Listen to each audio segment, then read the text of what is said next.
On ne parle plus aujourd'hui de créer des emplois, mais au moins si on veut se créer des emplois nous autres, ou au moins donner de la valeur, un plus-value à nos produits.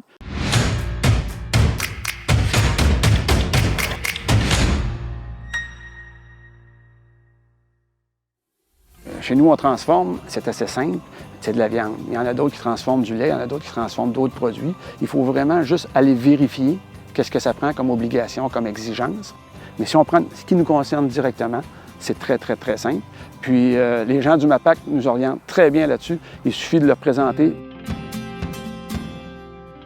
C'est sûr que c'est bon d'avoir de l'aide de l'extérieur au niveau des règlements, des principes, de toutes sortes de facteurs qu'on peut avoir de l'aide, puis au niveau de la mise en marché aussi.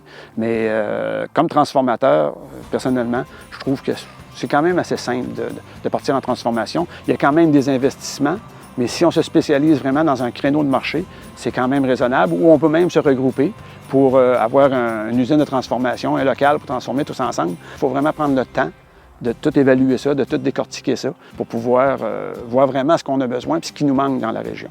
On va toucher à des points comme le transport, comme la transformation des locaux, toutes ces choses-là, parce qu'on a beaucoup de matières premières qui s'en vont à l'extérieur. On ne parle plus aujourd'hui de créer des emplois, mais au moins si on veut se créer des emplois nous autres, ou au moins donner de la valeur, un plus-value à nos produits, c'est un deuxième souffle qu'on donne à nos productions.